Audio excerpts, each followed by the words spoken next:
I had to unpack that. I had to be honest with what I was dealing with. I had to get healthy emotionally.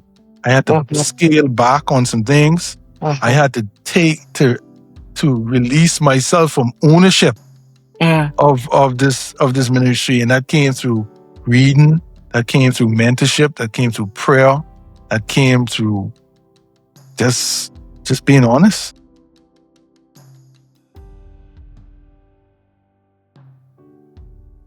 Hi, everyone. Welcome to a new podcast. I'm launching a new podcast, and I am so excited. And I'm launching the podcast with a very special guest, and I'm going to let him introduce himself. But, initially I did a podcast. It was called The Pregnant with Destiny with Stuck. It was helping people to see where they were stuck and helping them to get unstuck. I feel a prompting, a leading to now pivot to a new podcast called The Integrated Life. As believers, sometimes we can tend to focus on one area of our life and not look at our life in the wholeness. Jesus talked about the abundant life. And our life is not just church, but our life is work. Our life is family. It's all these areas of our life. And so how do we be successful? How do we navigate all areas of our life? Our spiritual, our relational, our emotional, our professional. How do we do all of that? And so from time to time, we're going to have guests on the podcast that are going to give you their sound advice on their journey and their advice to help you as you live the integrated, I call it integrated life, but it's essentially a whole abundant life that Jesus talked about. And so I'm excited. This is the very first show for this podcast, and I'm relaunching under this new name. So I'm really, really excited. And I'm going to let my very special guest introduce himself. Go ahead, Pastor. Well, first of all, I want to say I am honored. I'm honored to be on as the first guest to this wonderful journey. I do consider it a privilege and an honor to have an audience and a platform with you. My name is Pastor Kyle Maycock. PK, they call me around here. But I have the wonderful privilege of being the husband to one wife, Abby, to the father to three children, Dickinson, Eden, and Eliana. I am the second of six children to Patrice Morris. But I also I've been in full-time ministry for over 26 years. I have the privilege of serving as the senior pastor here at Freeport Bible Church in Freeport, Grand Bahama. Yes. The assistant superintendent of the Bahamas Evangelical Church Association and the chairman of the Wilbur S. Houghton School Board. All these hats and only one head. But I am just delighted and honored. But above all, I love the Lord. I love people. And I live a very simple life. And so I just consider it an honor to be on here and participate in this inaugural experience. So I am honored. I'm absolutely honored. Thank you so much, Pastor Maycock. Yes, I am honored to have you on the podcast. I was so happy when you accepted the invitation, and I'm looking forward to learning a lot from you tonight in our session as we chat. And so you talk about the many hats, and sometimes we don't think about that we very, very successful, prominent persons like yourself, you wear a lot of hats. So let's focus on one of those hats. Your role as a pastor. Did you always want to be a pastor, or you from a child? I want to be a pastor. No, I didn't even know you could be a professional church person. I had no clue. As a matter of fact, I actually started attending when I was brought to church at the age of 7 at the same church. My mother started to bring us to church at the age of 7, and I think it was earlier than that. My grandmother would tell me stories about how I used to go to a preschool, a faith-based nursery. A faith-based nursery one of those house nurseries where they would teach you the Bible. And I could remember that the owners was like brother Aaron Hanna, I think his name was. But they would always teach us memory verses. And my grandmother and my mother would tell me I would come home and recite all the verses to the entire house at 5, 6 years old. And I would preach at my grandmother and get everybody upset. But as far back as I can remember, I always had an interest in the Bible. I don't know why. I always had an awareness, this God concept, before I even knew anything about it. And coming to this church, being brought to this church, it was a very small church, intimate, just as a startup. And just participating in everything that was there, I somehow developed a love for the thing itself.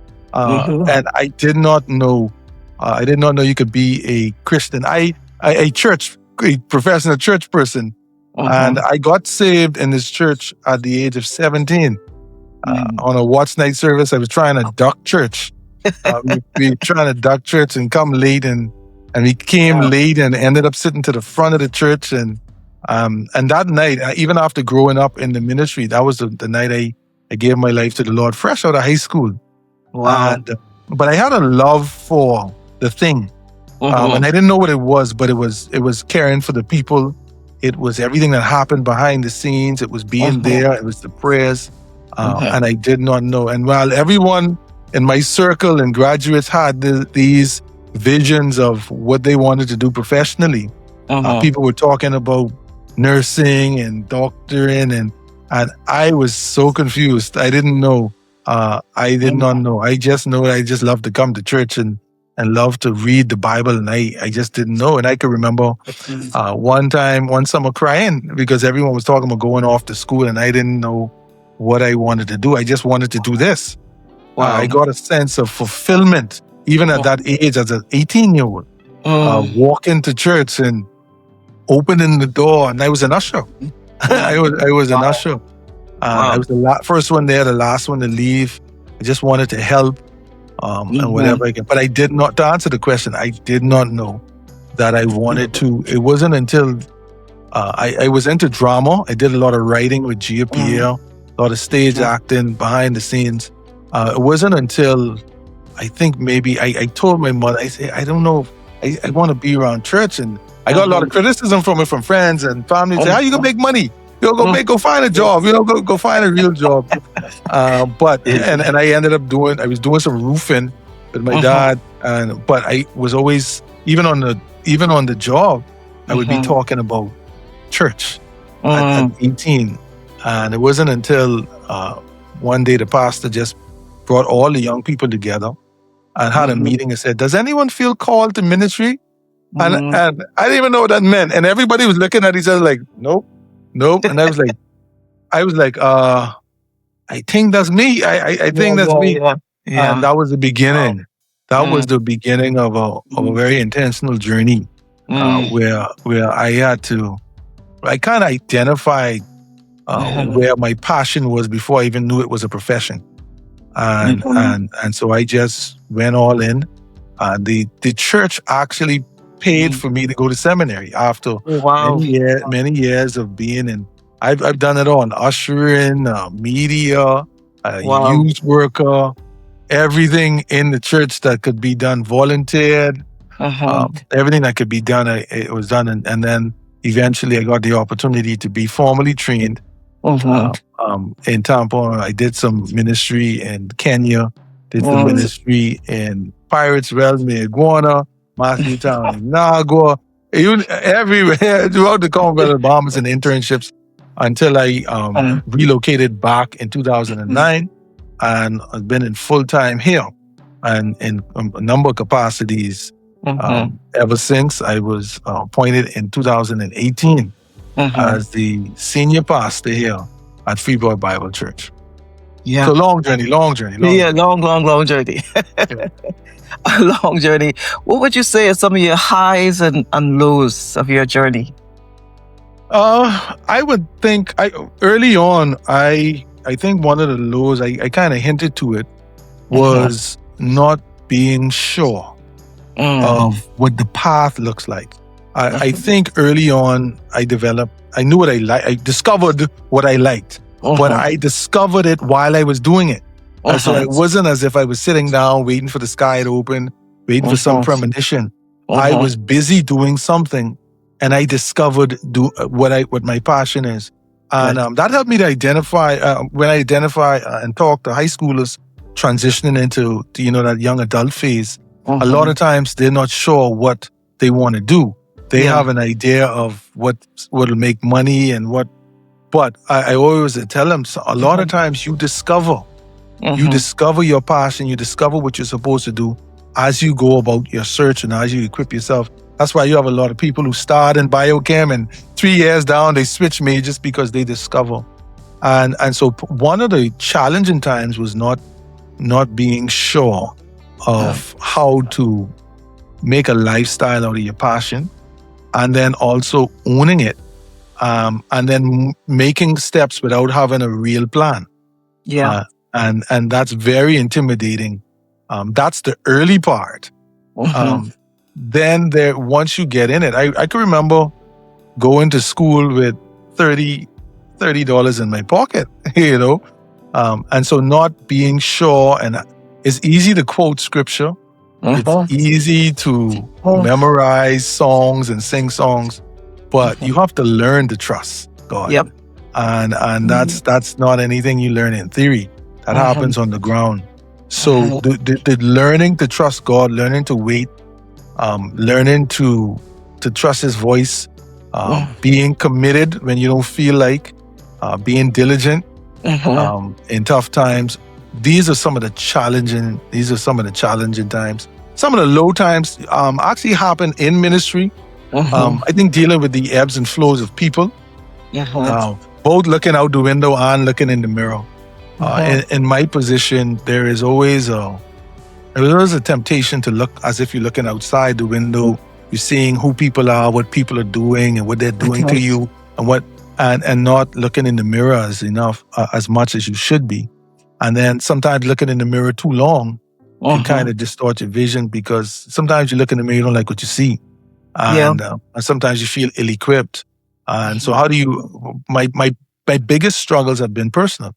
Navigating what I feel on the inside and what's going on in my head, and living up to the expectations of all of that, the pressures of it. This is an industry that eats its young. Everybody talks about.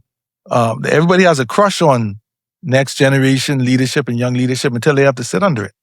And so when they vocalize those things, and they're like, hey, just like raise your children, what's the problem now, But I think some of the low times is definitely when you challenge, you question yourself. Question yourself, not even so much people question you. The highs are being a part of a process, being sure that you are doing something that you love and getting the fulfillment from it. I cannot say that I'm confused about what I'm supposed to be doing, and I think that's a blessing. I discovered early what I am supposed to be provoking people to faith in Jesus Christ. Now, whether that is going to be at this local assembly, another assembly, in what capacity, I know that that's what it is. Whether that's in Walmart, I know that's the purpose. So I get energy from it, and the highs are just really seeing people on their own journey, and the light bulb going off in their head. Then also bringing my family along, having a family along the way. Yeah, I'm in that phase where I'm raising my kids, and I'm enjoying my kids now. This critical phase before they get embarrassed with me, in the teenage years. So I'm enjoying them now, and so for me, it's just really the highs are just really, rejoicing when it's time to rejoice. It wasn't always so. One of the low points was losing my mentor, who was the pastor here at the church, and we were really close, and he was courting and pulling me along. And I remember when he passed away in 2017, he was ill, but it wasn't expected that he died. Yeah. And I could remember for a long time was a clerk. Mhm. I did not grieve. Mm. I was so in maintenance mode. Mhm. I was thrusted into a position with these high expectations and no guidance from him, Mm. who was a trusted voice. But I got Mhm. into this hustle mode where you can't fail on my watch. And I was Mhm. just working, and I did not know how to pause and rejoice. Mhm. Some of the things that some of the wins wasn't until maybe 4 years later I almost had a crack, almost had a Mhm. breakdown because I everyone else was rejoicing, but I was thinking about the next thing, and I didn't think that that was healthy. I did not think that was healthy. I was always sucking my teeth. My wife would tell me, "Why are you sighing?" I always sighing and always had a knot in my eye. Didn't smile much. Was Wow. successful by every metric of Yeah. of those who Yeah. are observant, but I Yes. wasn't finding any joy. And so I lost my joy along the way, Mhm. somewhere along the way, even while appearing to be successful. Mhm. Yes. You said a mouthful, and you know the old people say a mouthful. Right, It's right, very, very, very powerful. right. And I want to tap into something which you said, some of what you said. Um, Tell us about mentorship, how important that is on our journey of wherever we progressing towards our journey to success, our journey to winning, our journey to elevation, all that good stuff. But tell us about the importance of mentorship from your experience. Well, you know, the scripture verse that says, "Young man, I call you because you're strong; older man, because you know the way." Mm-hmm. And so the strength of wisdom, the double strength of wisdom and guidance Mm-hmm. and energy Mm-hmm. is a powerful and often undervalued element Yep. of success and longevity. Mm-hmm. And it is one thing, you know, there's one thing to get information, Mm-hmm. but to be inspired, to have a living model, to have someone living out before you, Mm-hmm. walking ahead of you, walking beside you, walking behind you. Mm-hmm. It is invaluable to life, and it's not just about career. To have another human Mm-hmm. um, is a superpower, Mm-hmm. and I think it's a lost art, but it's a high calling because it's discipleship. Yeah. Yep. It's doing life and pouring into people, and Mm-hmm. it's legacy building, and so Mm. I've discovered that it was the most valuable element of Mm-hmm. where I am, and now because I value it, I seek to do it with others behind me because I knew Mm-hmm. I've reaped the benefit of it, and so it is a very powerful, and it doesn't matter whether it's ministry or marketplace, like you say, Mm-hmm. we Mm-hmm. all need someone. Yes. We all need someone to Mm-hmm. walk with us, and so it's amazingly Mm-hmm. valuable. Mm-hmm. Yes, it's invaluable. Right, I often tell people through training and coaching, mentoring that there's certain skills that you call meta skills. right, Communication is a meta skill. If right, you learn to communicate, that is powerful. right, It opens a lot of doors. right. But mentoring and coaching is a meta skill. Yes, To be able to do that well is because you actually pouring into someone's life, right, and you actually be directing that person for good or for bad. right, It's powerful, and I've had some great mentors and coaches along the way, and I think, but particularly in because I've served. You serve in ministry full time, but I've served in the marketplace full time. right, And I remember when I got promoted from one department, one area. It's like quality control, right, which I was skilled in and experienced in, and that was my degree area. right, And they offered me a position in human resources. I didn't have a degree in human resources, no wow, experience, but the wisdom of the CEO was a very intelligent man, sorry, and he gave me a mentor, a coach for 6 months. This HR guru, right, and she poured HR into me for 6 months. Right. And that's when I understood the power of mentorship and coaching. Right. It's highly underrated. It's like having a parent. It's like it's the same as having good parents. You know, the presence matters. The presence matters, and you're right. You know, it's invaluable. It takes you, and you know, when I did coaching, training, and all that stuff, they actually used Jesus as a model. That's what he did with his disciples. You're not something. Wow. And so, I'm glad you tap into that. You also tap in something called the pressures of success.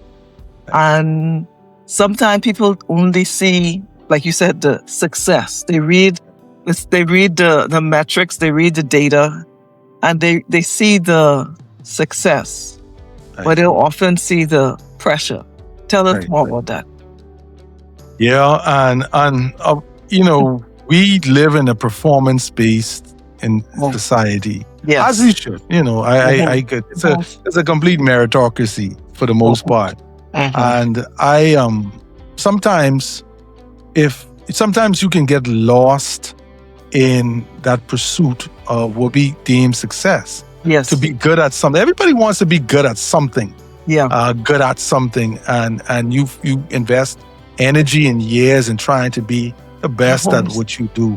And to us, that sounds like success. But I discovered that before or as you seek to be good at something or the best at something, you also have to be. You also have to be. And there are layers to success. You know, the Bible talks about be careful of building your own cisterns, drinking from your own cisterns. Yes. And there's no substitute for being a healthy person. And our identities being wrapped up in our work it puts us at risk of having a real existential crisis, because eventually you're not going to be as good at what you do forever. No. Everything has an expiration date, and if I am tied up in what I do, and the strength of my identity is wrapped up in what I do and not who I am, then I have an existential crisis when I no longer have the capacity. And then we put we put a high premium on the organization sometimes where we belong to, whether it be the church or the marketplace. Yeah.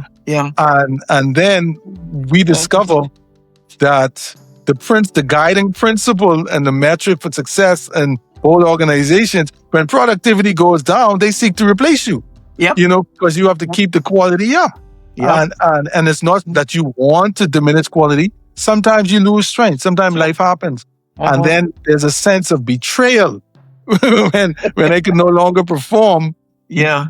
But you have to realize that there's seasons in life, and life has to be furnished with a wisdom, that comes from the journey that comes. And so success has to be very clear. It cannot be skewed. It cannot be one-dimensional. It cannot be vested just in what we do or anything outside of us. It has to be, I've discovered that it has to be, you know, running parallel to what's going on the inside. And if we do out of who we are, then, you know, there's a level of fulfillment that you experience, and that cannot be bought. That absolutely cannot be bought. Yes. You touch on this identity. Why is it so easy to make what we do our identity? I think because it's easy.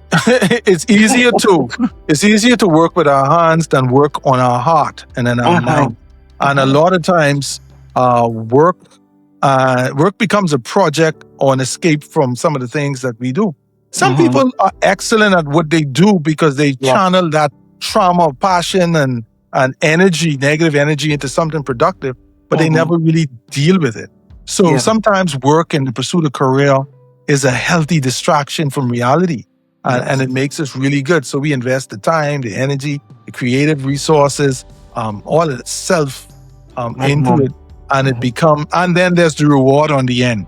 And so if I'm working and I'm good at it and I'm being paid and it helps my livelihood and lifestyle, that also serves as a band-aid or a temporary balm. But when the sun sets, it sets.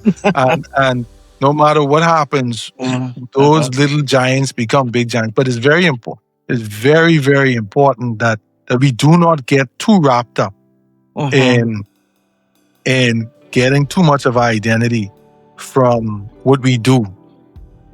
And or else, like I said, you can have we make ourselves vulnerable to some crises that nobody, we have to do a deep dive to deal with. And you talk about at that point where the pressure was really high and you were working and so focused. How did you tell us a little bit more about that, and how did you recover from that? How did you recover? How did you heal from that? All right. So like I said, I was so driven, and part of it was a competitive element, a fear of failure. I put it like that. And then there was always something put in front of us to deal with. There was Dorian, and so you couldn't let Dorian take you out. And there was the pandemic. You couldn't let the pandemic take you out. And usually, when you're back against the wall, a lot of times it brings the best out of you. And I found myself just going. And it wasn't out of any desire, no authentic desire to touch lives or to honor God. It was just a fear of failure. Yeah. It was a fear of failure. And like I said, I missed out on joys. Like, we did some amazing things, and while everybody said, "Look at God," I was just saying, "Okay, what next?" Yeah. And I become really ungrateful about the moment, and I got almost, what's the word? Apathetic and stoic towards things I supposed to be rejoicing. One day, I think it was a group of pastors from our association. We went on it was about 15 pastors. We went to Green Turtle Key on a fishing trip. Oh, wow. And here I was surrounded by a bunch of men who I respect, but I never really talked to. And I was just watching them. They were my seniors. And here I was for a while, just kind of wrestling with, why don't I have any joy? And I didn't, and I just blurted it out. we were at dinner one time, and they were talking about all this good stuff, and I said, "Guys, I think something wrong with me. I don't. Something is wrong with me." And the room went quiet because they were like, "What's wrong with you?" I feared that that's what they were going to say. "What's wrong with you? You running a successful list, you're an assistant superintendent, all that." All those accolades. Yeah. Right. But, and I was afraid. I kept silent. I didn't want to talk about it again because obviously I put the expectation on myself to not be someone with a problem. And I lived in that shadow and that fear for a while. But eventually I opened up. I said it out loud, which was the first step. And after saying it out loud, one or two people who could identify said, "Oh, yeah, come a little closer." So I got help. I had to unpack that. I had to be honest with what I was dealing with. I had to get healthy emotionally. I had to scale back on some things. I had to to release myself from ownership of this ministry, and that came through reading, that came through mentorship, that came through prayer, that came through just being honest. Wow. So what do you say to the young person, young man or young woman who is in that shoe now, and they may not know how to get help? They have, like you said, they have all of, and I say from personal experience too, you have all of these accolades and all of these achievements, but inside, in your soul, you're empty. Right. In your soul, you're broken. And You know what I find too, particularly in marketplace, that the higher up you go, and you at the top of in your field, the higher up you go, the more lonely it is. Yes. And you don't, one of the things is you struggle with, who do I expose myself to? Right. What do you say to that person? How can they get help? One, I would say you ain't alone. As we like even though you might be by yourself, you feel by yourself. There are those of us who completely understand what it's like to be where you are and where you're going. That's one. And so to not think that we ought to be this way because we have this responsibility, that's a myth. That's a myth. One, a lot of times one don't have to do it the other. The function could function. Some people are functional problem with issues, So I would say, one, just know that you're not alone, and there are people who understand. So don't assume that people wouldn't understand or people will condemn. So you have to get over that fear of the criticism to be vulnerable. Second, be open to help. We don't always it felt good to say it, It felt good to get it out. Good. And if I wasn't careful, I would have just said, glad I got that off my shoulder. So now I feel better. I felt better, but I wasn't better. And that meant now I had to take some real steps. So I had to actually go see a counselor. Yeah, I'm a trained counselor. That's so crazy. I'm a trained counselor, and I had to go see a counselor. I had to go be pastored. I had to go reintroduce myself to be a student, to be a patient, and do it with something on my wall and with a title behind my name, and to be open, to not interject anything that I think I learned, but to be completely open to getting help. And that calls for a humility. And then the third is just to really hope. And sometimes it's hard to hope when you feel like that, but there's a life, a good life on the other side of that journey. You have to keep believing that there's a healthy life beyond what we feel and beyond the shortcomings. And how I did that was I listened to a lot of biographies on people who were in my position. I read a lot of books. I got in a circle of men who didn't see me as the pastor. I am their pastor, but I say I'm not your pastor. I listen. I'm a help. We can help each other, and it's a small circle, but it's a healthy circle. So I forced myself to not be alone and to be humble in order for me to be healthy. So if you're in that position and you feel the pressure and you feel you're at a pace that you know is destructive, it's only a matter of time before you conk out. And if you did it alone, when you conk out, you're gonna be alone when you break down. So I would say now to be fine. If you're at the point you need help, get help. Yes. Powerful. You had me reminiscing as well. I've traveled that journey. And I was able to get help. Yeah. I was able, and the same thing, I got moved up the corporate ladder. I went from a coordinator, it's like a supervisor, to a manager and then a director. And the pressure and the demands and the higher you go up, less people understand you, less people understand the weight on your shoulder, and there's less people you feel able to expose yourself to yourself emotionally, relationally, all that good stuff. And you touch on some very powerful points to humility. That is so important, and getting help before you crash. Because I experienced, and I let you talk, right? I experienced crashing. In fact, I had what I call mini crashes. I lived burnt out.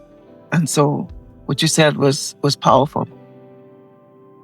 Yeah, I mean, it happens more than you think. I think in the corporate environment too, or leadership environment, whatever dynamic it is, a lot of times I don't know if it's intentional, but I understand the lines of demarcation. Sometimes it's a us versus them mentality. Yeah. And a lot of times we feel overly criticized. Yeah. Sometimes we are suspicious of people around us. You almost feel in this state of readiness that somebody always trying to get you. Yeah. And so or take your position. Or take your position. Yeah. And it breeds that fear of so you become less than human. You become a position. You become a position. And I understand that the lines have to be there. But I say to HR people now all the time when we do the training, I say, in your budget, you better put some stuff in there for human stuff, real human stuff, and not just bottom line, because the healthier the worker, the healthier the bottom line. Yes. And so yeah, that's why the emphasis on mental health and emotional health rising to the top now. But I definitely, and I think there's more of us out there, and that's why I think this I hope this travels to who needs to hear it. Yeah. And I as we talk, I understand more and more why this is necessary as we talk about it. And you said something powerful about counseling, getting help. Because I did that. I went to a therapist and I sat down and I talked through you talk about it, my fears, my struggle. I was able to find someone who I could offload my concerns and my fears and my struggles. And even I did coaching, all that good stuff. And I want to talk about it from a aspect of ministry and the church. Why do we sometimes see that as taboo, or we struggle with that, getting that type of help? It's the stigma. I think it's the stigma attached to it, and fear. There's also a fear of intimacy. Yeah. There's a fear of vulnerability and intimacy. And it is fear because, the thing that stands in the way of people getting help is they can talk your business. And I think that's, it becomes the boogeyman. So I think the fear of criticism and vulnerability really keeps us paralyzed. Yeah. In the church settings, I also, historically, I do not think that enough lay people or even leadership was equipped to do real counseling. Pastors make good teachers; they don't always make good counselors. True. So having someone who's trained with the soft skill, with the skill set to listen more than you talk. I think the absence of that has caused people to stay where they were. Now it's changing. Now it's changing. More and more people are saying, "Let me get help before he kill this man, kill this woman, before he crash out." And once they get into it, they realize that they were missing it the whole time. That's why people talk about therapy so much now. It's almost as if they discovered this new art. But historically, we've never had respect for the behavioral sciences because we were taught to bury our business, to don't talk your business, culturally. Yes. In church, I was in a training session recently, and the lady was saying that, she grew up in church, and most of the people in the room identify with her, where you have trauma, you have marital issues, you have all types of personal challenges, and you're told to just pray about it. Just pray about it, and that will just fix it. Or just go read your Bible, and that'll fix it. And we don't talk about the other aspects of it in church. Do you think it's still like that, or are we shifting away from that? and to some degrees, I think that was unintentional, and again, it's tied to the lack of equipping. Mm-hmm. People were not prepared to help, or people weren't that didn't possess the skill set to help, and so they leaned on almost desperately and in hope that God, only you could fix it. We can't fix Yeah. it. Yeah. And so I believe that it sounded noble to say, Mm-hmm. just give it to God. Yeah, but what that mean? What does that mean? Mm-hmm. And so that the application, historically in the church, it has always been um, an emotional band aid to some degree, Mm-hmm. or even academic Mm-hmm. soothing. Mm-hmm. But I do think that it lacks a lot of application sometimes. What is the next step? Uh, Mm-hmm. the person was told to go bathe in the Jordan River. Mm-hmm. Go do this, go do that, okay? Go present yourself. But Mm-hmm. I think we get a lot of information and not a lot of application because I think we were undertrained. And the behavioral sciences were anti-spirit. I listen, the word training in church was carnal. That was corporate. That's corporate. You mix in the secular with the, and we're like, bro, come on. Like, what y'all talking about? And so you would have people who warned for many years to take a very practical approach to spirituality. They were maligned. They were maligned and cast down or stereotyped, stigmatized for being not talking the language. I believe. But it's breaking out, and unfortunately, it cost the church some equity, and people they didn't have. It was a breach. It was a diminish. I'd say this. When you function in a high stress environment, whether it be on the job, um, home has to be a refuge. Um, your office may be devoid of joy and simplicity and just some of the finer things in life, but your family life has to be that. For me, in in ministry, I was told very early, you could have your family without the church, but you can't have the church without your family. And what that means is, if your family breaks down, these people in the church will dump you, because they will say, um, and although they may be demanding so much of you that you take away from your family, you have to make sure that you prioritize. So guarding your family life is important because at the end of the day, um, when the dust is settled, when the chips are down, a lot of times, only your family will be the ones there to pick up the pieces because everyone else got their own families. There's always a limit to what people are willing and prepared or can do for you. Family, whether you like them or love them, when the chips are down, a lot of times one or two of them, if you do it right, you reap the reward on the back end. When it comes to fulfilling the need, so it is up the utmost importance. I sometimes I get home, especially when my children are younger. They're still too young to know. They think like the best thing is like bread. They're too young to see all your faults and stuff like that. So it's like having a dog, with a dog home, just happy you're home all the time. And so you live in that space of, I could be myself. This is who I am. And so it is valuable. And the stronger and healthier your family is, I've discovered that the healthier you are as a leader, and functioning and discernment. It also helps you to cultivate a compassion, a wisdom for decision making, an understanding of humanity.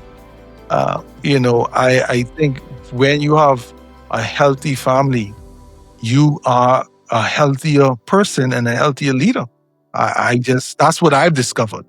And so working on that helps you, helps your stress level, helps your blood pressure, everything. If done right, if done right. Uh, yeah, I've learned a few. One I've learned. I was sharing my leadership team last year. I probably over the last year and a half I discovered it that I never two things. One is never surrender influence for control. And I say that even in the corporate environment to people, control can be taken away from you with the stroke of someone else's pen. Your influence you have cultivated over many years and the equity that you built, you have to surrender that. And so never surrender influence. And sometimes that means compromising your values and character for a position. You throw what people say, you cut off your nose and spite your face. Right. So I've learned that influence is way more valuable than control when done right. And then the other leadership lesson really is any ecosystem, any team, if it's not governed by principle, is going to be dominated by personalities. And so in your leadership, in your leading, try to lead on principle as much as you can, so that the personalities don't fill the gap. They say nature abhors a vacuum. If you don't have any principles in place, the last and the loudest person in the air usually have the most influence on you, and ultimately will get control. And depending on what's at stake, you run the risk of making a mess in your leadership journey. So those are the two most valuable ones I've learned over the many years I've sat and watched and heard and listened and did. But those two I write down. I keep right there on my desk, and anytime I get a chance to do leadership training, I really build off those two things. Sure. Father, we look to you, and we stand under an open heaven, knowing full well that your desire for us are good things. You desire for us to have an abundant life, full of purpose and vision, and Father God, to fulfill every promise, Lord, that you have for us. But we can't do it without you. We can't do it without you. And so for those of us who are on this journey of discovery, I pray, oh God, that you would make our paths clear. Father, I pray, oh God, that you would give us all the wisdom, the knowledge, the discernment, and the capacity, Lord, to draw from you supernaturally. I pray, God, that your peace, your power, your provision, and ultimately your purposes rest and abide with everyone under the sound of my voice. Father, may they come and see that you are good. Taste and see that you are good. And may our lives bring honor and glory to you in whatever we do. In Jesus' name we pray. Amen.